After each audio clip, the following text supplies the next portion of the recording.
A Little History of the World by E.H. Gombrich, Chapter 9, Two Small Cities in One Small Land. I said earlier that Greece, when set against the Persian Empire, was no more than a small peninsula, dotted here and there with little cities of busy merchants, a country of barren mountain ranges and stony fields able to sustain only a handful of people, and also, as you may remember, that the Greeks belonged to a number of tribes, the most important of them being the Dorians in the south and the Ionians and the Aeolians in the north. These tribes differed little from one another either in appearance or in language.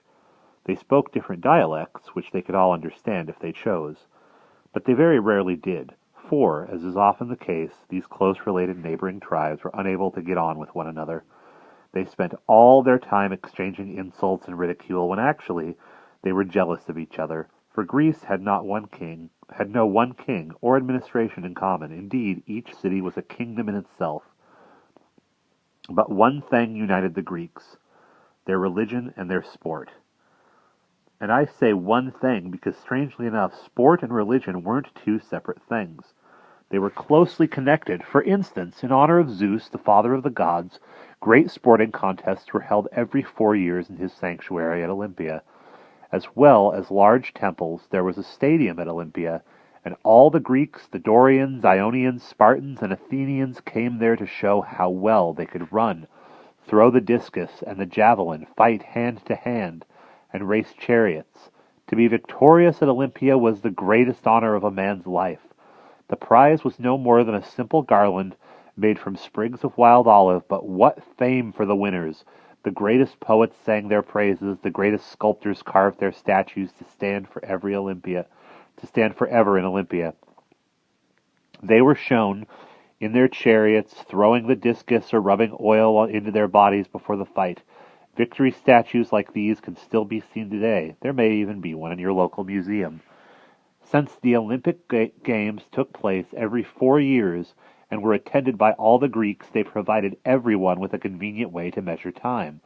This was gradually adopted throughout Greece, just as we say BC, meaning before the birth of Christ, or AD, for after the birth of Christ, Anno Domini, which means the year of our Lord in Latin. The Greeks would say, at the time of this or that Olympiad. The first Olympiad was in 776 BC. Can you work out when the 10th would have been?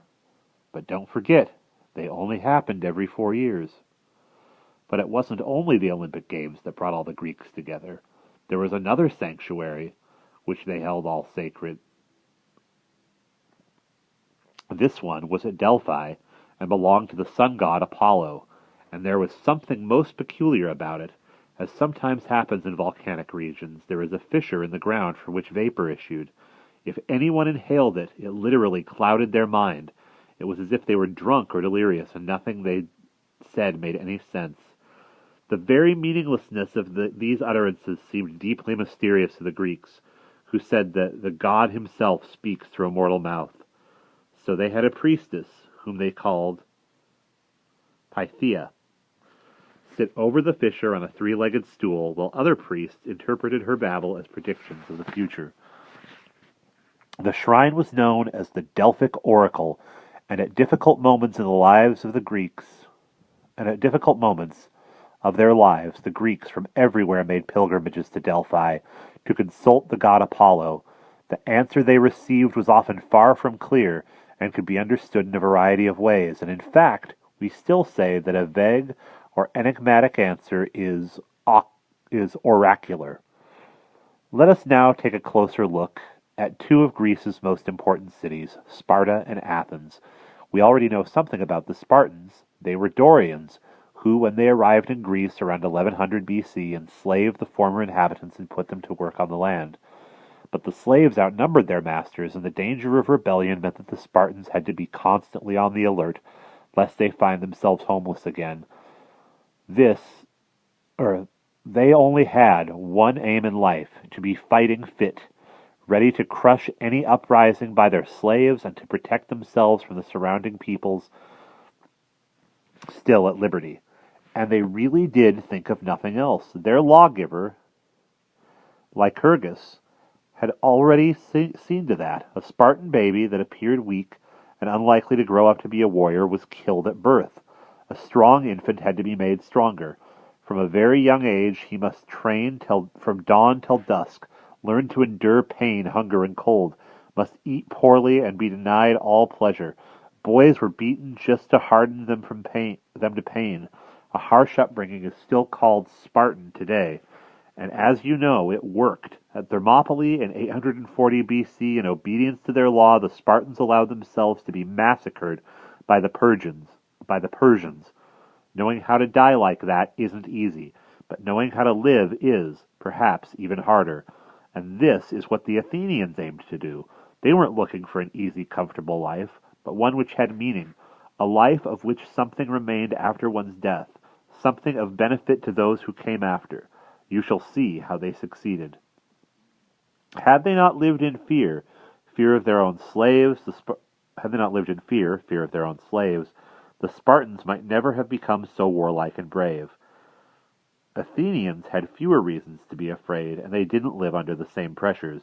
Things were different for them, even though, as in Sparta, the nobles who once ruled Athens imposed harsh laws drawn up by an Athenian named Draco.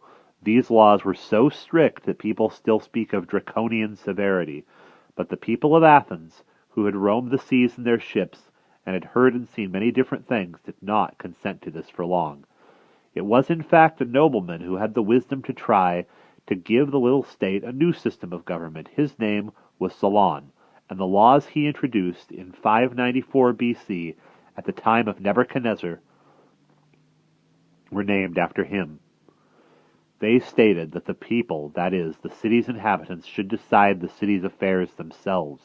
They should assemble in the marketplace of Athens and vote. The majority should decide and should elect a council of experts to put those decisions into effect. This sort of government is called democracy, or the rule of the people in Greek. This didn't mean that everybody who lived in Athens was entitled to vote in the assembly. Citizenship depended on wealth and influence, and many people, including women and slaves, played no part in government. But many Athenians could at least have their say, and so they took an interest in how their city was run. Polis is Greek for city. Politics, the affairs of a city. For a while, individual noblemen curried favor with the people to win their votes, and then seized power. Rulers like these were called tyrants, but the people soon expelled them and took better care next time to ensure that it was they themselves who really governed. I have already told you about the wayward nature of the Athenians.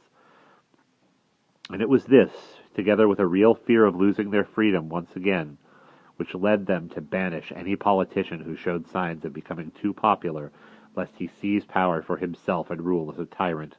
The same free people of Athens who defeated the Persians later treated Miltiades and Themistocles with just such ingratitude. But there is one politician who avoided this fate. His name was Pericles. When he spoke in the assembly, the Athenians always believed that it was they who had made the decisions, whereas in fact it was Pericles who had made up his mind long before. This wasn't because he held any special office or had any particular power. He was simply the wisest and most intelligent.